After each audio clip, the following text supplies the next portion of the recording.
Medalla Girón es la primera derrota del imperialismo en América Latina, pero también es una de las primeras derrotas del imperialismo en escala mundial. El triunfo de la Revolución Cubana el 1 de enero de 1959 significó para el pueblo de Cuba conquistar por primera vez en su larga historia de luchas la independencia y soberanía verdaderas, con un saldo lamentable de alrededor de 20.000 muertos en combate heroico y frontal contra las fuerzas de una dictadura militar entrenada, armada y asesorada por el gobierno de Estados Unidos. La victoria revolucionaria en Cuba constituyó para Estados Unidos una de las más humillantes derrotas políticas en su existencia como gran potencia imperialista, la cual va a generar una brutal política de hostilidad y agresiones de todo género destinada a destruir la revolución cubana, reconquistar el país y reimplantar el sistema de dominación neocolonial que durante más de medio siglo impuso a Cuba. Todavía no había comenzado la revolución a instrumentar las primeras acciones, cuya estrategia está contenida en la Historia me absolverá, cuando Estados Unidos desató una verdadera campaña propagandística para denunciar los juicios a los criminales de guerra que habían cometido crímenes jurídicamente documentados, comprobados y juzgados en conformidad con las leyes dictadas por la revolución. Se aplicó una fuerte rebaja de alquileres, lo cual después se convirtió en una nueva reforma que transformó a los inquilinos en compradores del inmueble, indemnizando a los propietarios que tenían pocas viviendas. El 17 de mayo de 1959 se promulgó la primera ley de reforma agraria, la cual redistribuyó más de 4 millones de hectáreas de tierra, beneficiando a más de 200.000 familias campesinas. Acabó con el desempleo rural y elevó los salarios de los trabajadores del campo. Existían latifundios de 200.000 hectáreas de propiedad extranjera. Algunas empresas norteamericanas poseían grandes centrales azucareras e inmensas extensiones de tierra.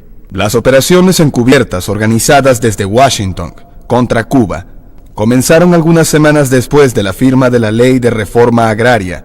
Se inicia por aquellos días la campaña de vuelos sobre territorio cubano de pequeños aviones procedentes de territorio norteamericano que bombardeaban con materiales incendiarios las plantaciones de caña y realizan misiones tales como la infiltración de agentes, armas y pertrechos para realizar acciones terroristas y actos de sabotaje.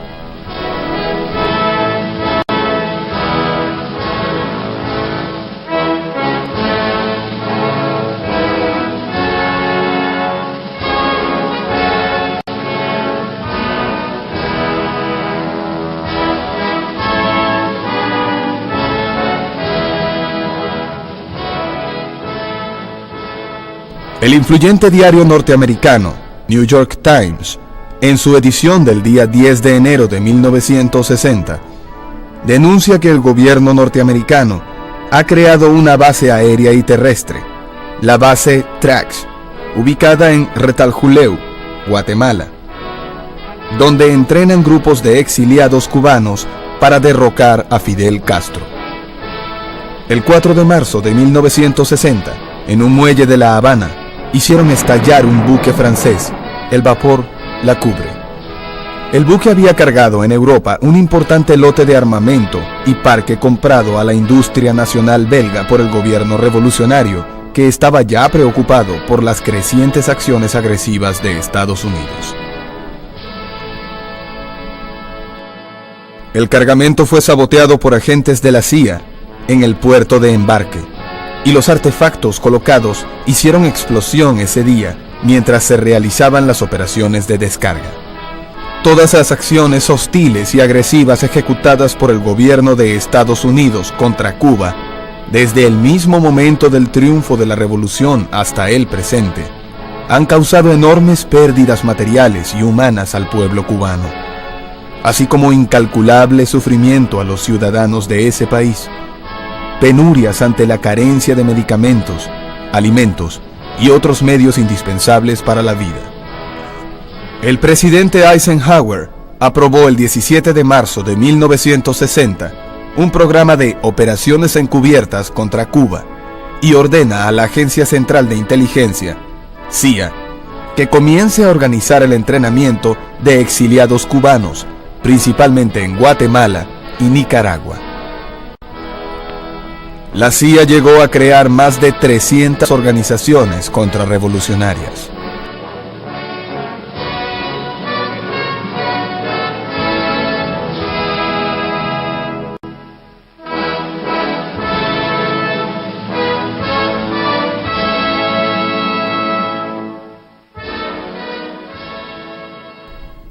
En 1960, las refinerías de propiedad norteamericana se negaron a refinar el petróleo crudo soviético enviado a Cuba como pago parcial de la venta de azúcar.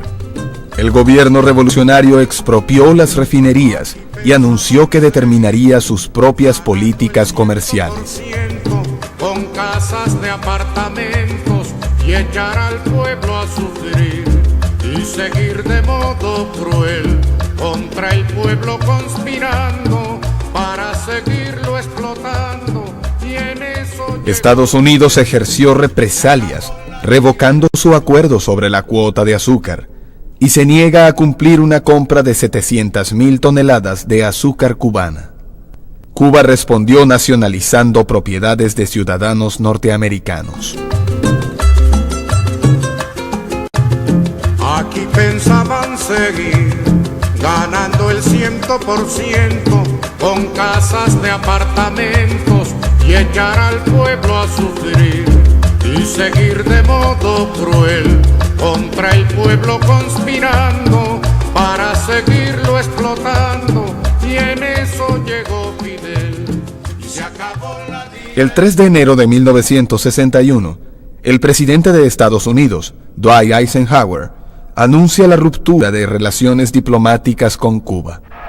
En un acto de masa celebrado en la Plaza de la Revolución el 28 de septiembre de 1960, el comandante Fidel Castro anuncia, tras la explosión de 4 bombas que causan numerosos heridos, la creación de los Comités de Defensa de la Revolución, los CDR.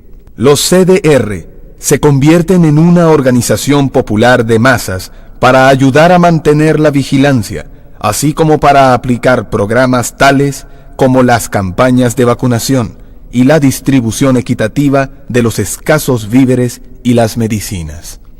En 1961 se inició en Cuba una de las más grandiosas obras humanas y de justicia social, la campaña de alfabetización, a la cual se integraron más de 100,000 estudiantes que fueron a los sitios más recónditos de la isla para enseñar a sus pobladores a leer y escribir.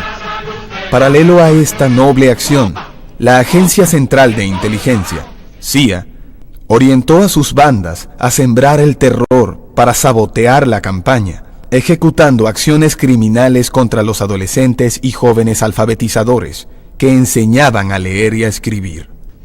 El 5 de enero de ese mismo año, es asesinado el maestro voluntario Conrado Benítez García. Operación Pluto, 15 de abril de 1961.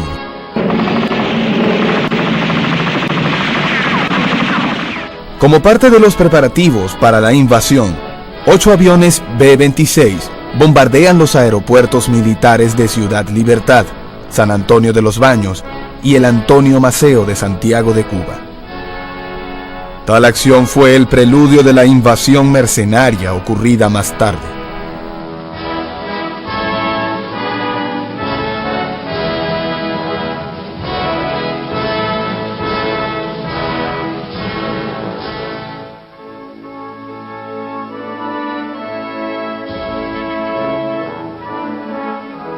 El presidente John Kennedy ha dado la orden, pero había sido el presidente Dwight Eisenhower quien había puesto en marcha el plan de invasión. 16 de abril de 1961. Ante una multitud concentrada por el entierro de los caídos como consecuencia de los bombardeos del día anterior, el comandante Fidel Castro proclamó el carácter socialista de la Revolución Cubana y ordena la movilización general. En vista de la movilización ordenada. 17 de abril de 1961.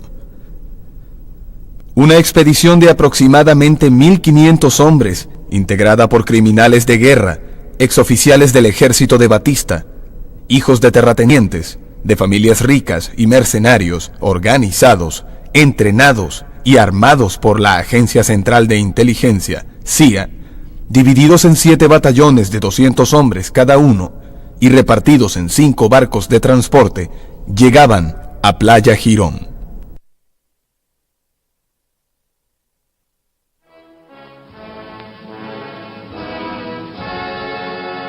Antes, al amanecer, lanzan un batallón de paracaidistas con la misión de apoderarse de las 2 carreteras que atraviesan la Ciénaga de Zapata para llegar a la cabeza de playa. A bordo de buques de guerra norteamericanos, entre ellos el portaaviones USS Essex, y a pocas millas de la costa, la Infantería de Marina de Estados Unidos estaba lista para desembarcar con apoyo naval y aéreo tan pronto lo solicitara el gobierno provisional, que sería trasladado vía aérea en cuanto contaran con una cabeza de playa en Girón. Los mercenarios contaban con una escuadrilla de bombarderos B-26 con insignias cubanas, tripulados por pilotos batistianos y norteamericanos.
Cuba no era el primer país agredido.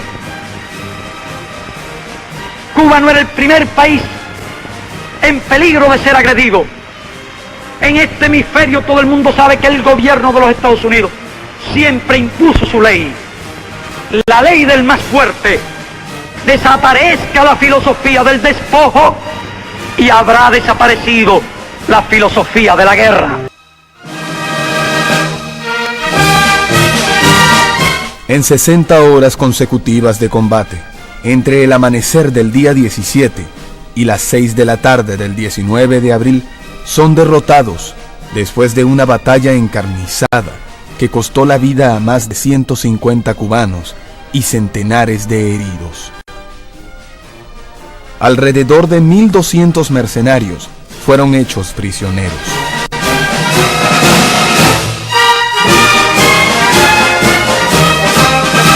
La patria primero.